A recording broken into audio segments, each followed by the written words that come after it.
नमस्कार दोस्तों, मैं ऐश्वर्या शर्मा ऐश्वर्या एकेडमी से आप सभी का स्वागत करती हूँ।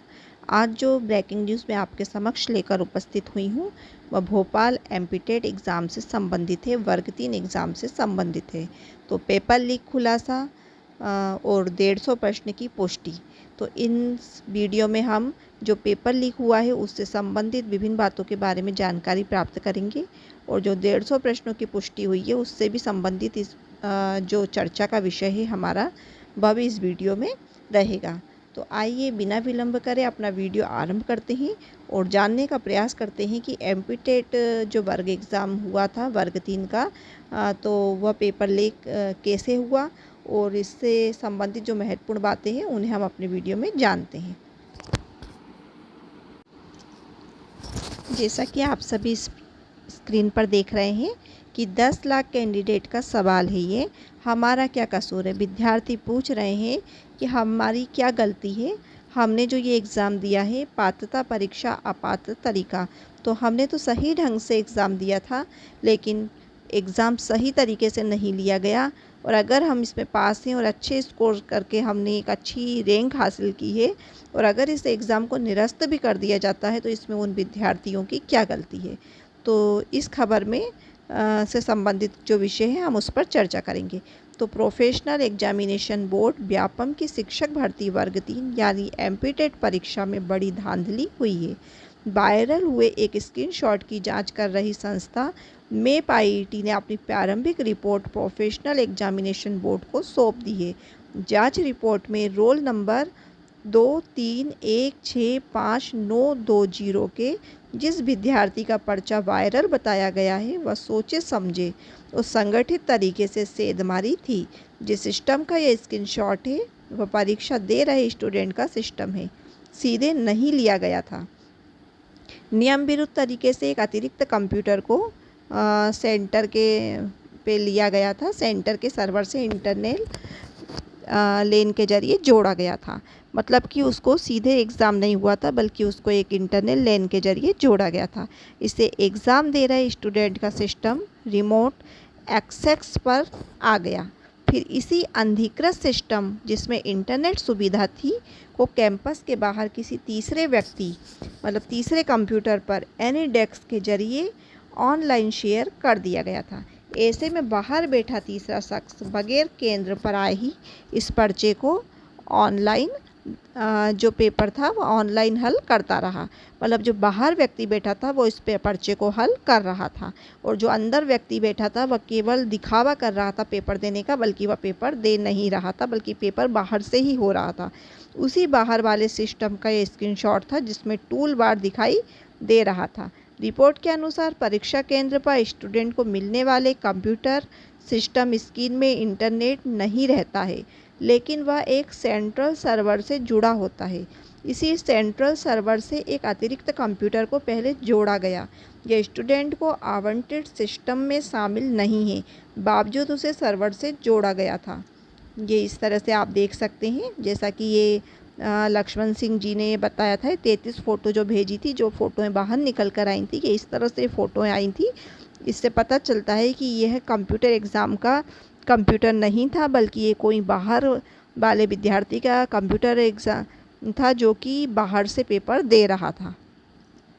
साथ ही इसके बाद दिया है कि यानी परीक्षा केंद्र का सिस्टम पर कोई मूवमेंट नहीं था लेकिन तीसरे सिस्टम से बाहर से सवाल सॉल्व हो रहे थे। हालांकि प्रारंभिक जांच में सिर्फ उसी सिस्टम की जांच हुई है जिसमें स्क्रीनशॉट बाहर आया था। जांच में परीक्षार्थी के अलावा इन्विजिलेटर और परीक्षा ऑपरेशन का काम देख रही कंपनी एडिक्वेटी की भी मिलीभगत उजागर हुई है, यानी कि जो एग्ज़ाम कंपनी थी वह भी इससे जुड़ी हुई है कहीं ना कहीं। साथ ही ये भी बताया गया है कि परीक्षा संचालन करने वाली एजेंसी के सिक्योरिटी फायरवॉल भी इतनी बड़ी परीक्षा के लिए मुहित नहीं है। यहाँ भी बात दे कि सागर के जिस परीक्षा center Gyanveer institute of management and science में ये गड़बड़ी हुई, ये कॉलेज प्रदेश सरकार के राजस्व एवं परिवहन मंत्री गोविंद सिंह राजपूत का है। शिक्षक भर्ती प्रक्रिया जो परीक्षा थी, पात्रता परीक्षा वर्ग 3 की परीक्षा में 10 लाख से ज़्यादा परीक्षार्थी शामिल हुए थे। पीवी के अधिकारी इस जांच रिपोर्ट के परीक्षण की बात कर रहे हैं, लेकिन वे ये नहीं बता रहे कि जांच रिपोर्ट का वे क्या परीक्षण करेंगे। इससे स्पष्ट बात नहीं हो पा रही है। साथ ही जानिए कैसे हुई परीक्षा में गड़बड़ी। तो हम इसे पॉइंट टू पॉइंट समझने का प्रयास करते हैं। तो पॉइंट ए है कि ए परीक्षार्थी को आवंटित असली मशीन बायोमेट्रिक ऑथेंटिकेशन के बाद रैंडमली मशीन आवंटित होती है। जैसे ही परीक्षार्थी जब कंप्यूटर पर बैठता है तो उसे जो कंप्यूटर सिस्टम मिलता है ये उससे संबंधित जानकारी बता रहे हैं। साथ ही बी परीक्षा केंद्र की ए मशीन लोकल नेटवर्क के रिमोट डेस्क पर ले ली गई। लोकल नेटवर्क यानी परीक्षा केंद्र के जितने सिस्टम उस नेटवर्क से जुड़े हों, इसी में एक एक्स्ट्रा सिस्टम ऐड कर वह मशीन रिमोट पर ले ली गई, लेकिन यहाँ उसे सॉल्व करने की कोई सुविधा नहीं रही।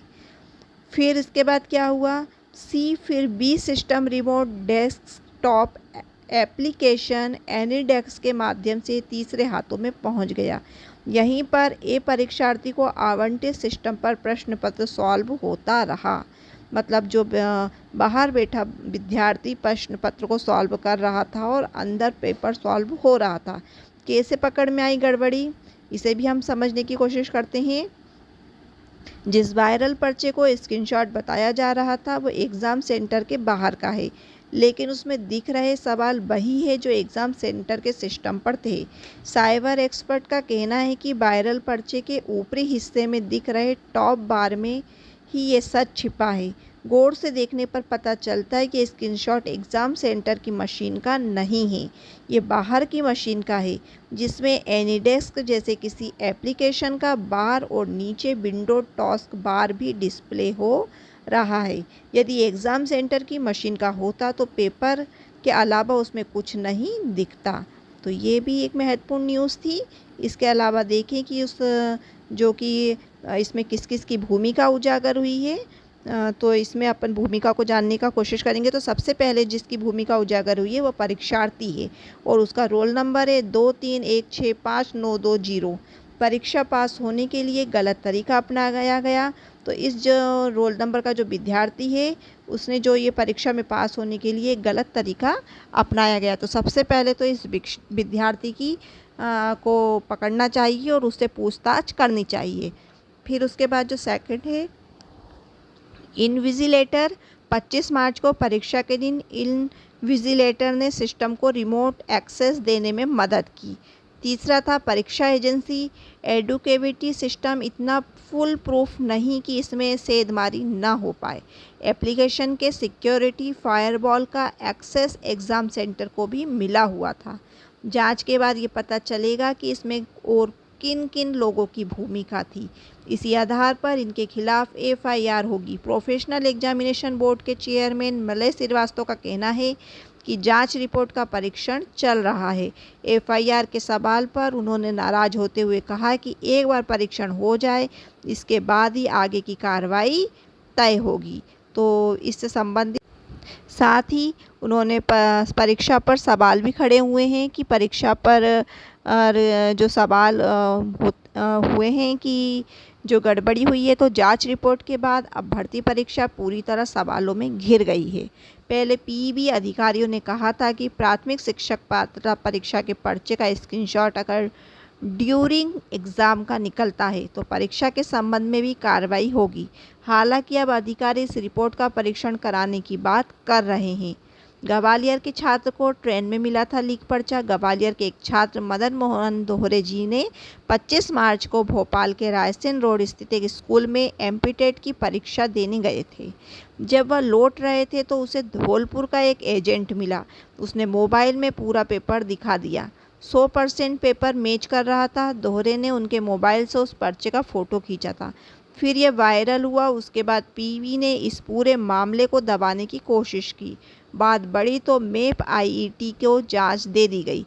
अब मैप आईईटी ने भी अपनी रिपोर्ट दे दी है। तो यह भी इससे जुड़ा हुआ वर्ग 3 परीक्षा से जुड़ा हुआ है सारा मामला मैं आपके समक्ष लेकर आई थी।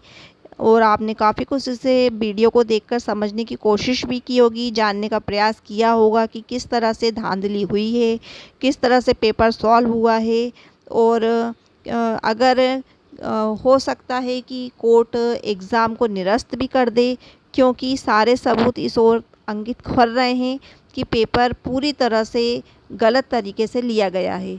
अब देखना यह है कि जो विद्यार्थी वाकई में पढ़कर अपनी मेहनत के साथ पास हुए हैं उनका क्या होता है, या एग्ज़ाम जो हुआ है वह निरस्त होता है या नहीं होता है।